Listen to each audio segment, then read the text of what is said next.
I want to talk a little bit about the lesson, or the chapter that we're going to read in this week's lesson on technology transfer. This is an interesting chapter, and it may be one that you may not take real serious. It's chapter 7 in the book. Technology transfer deals with how is technology transferred from one group of people to another, or how is it transferred from one country to another.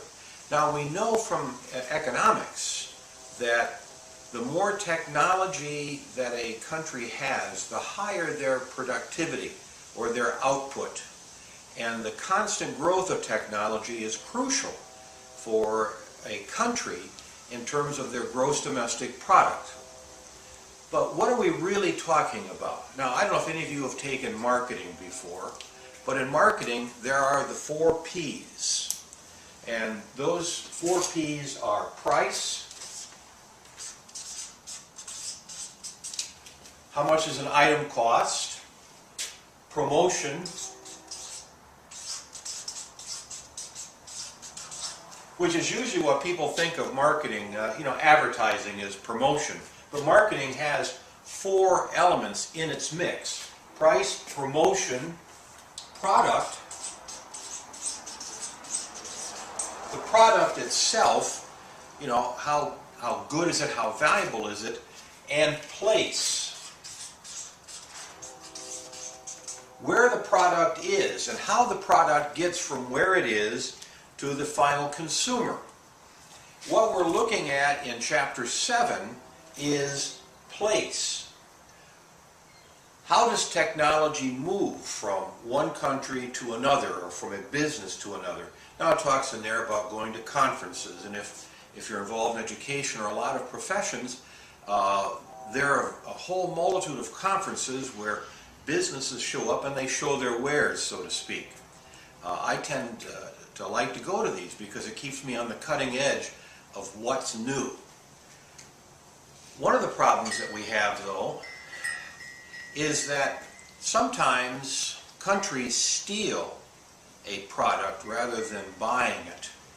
And this has always been a problem that we've had with the Pacific Rim countries, primarily with China. When I was an undergrad, I studied philosophy, and my second major, I had a double major, was Chinese area studies. And I have taken several years of Chinese. Now, that was back in the late 60s. I don't speak it anymore, but I still am interested in how the characters were developed. Before we went to Hong Kong and studied for a semester, our instructors said, don't buy Matthew's Chinese-English dictionary in this country, because you can buy it much cheaper if you go to China, or in where I bought this was in Taiwan.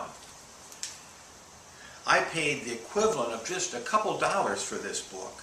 Had I bought it in this country, it would have been considerably more expensive, somewhere in the neighborhood of $25 to $50. Now, the reason they were able to sell it so cheap is they ignore the copyright. They just go ahead and print it and sell it. And that's unfair to the company who actually owns the copyright. In this case, it was Harvard University Press.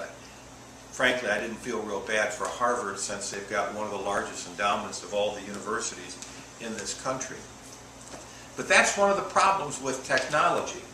When you try to move it to another place, you want to make sure that you recapture your costs. And so, this book talks about that, some of the issues associated with that.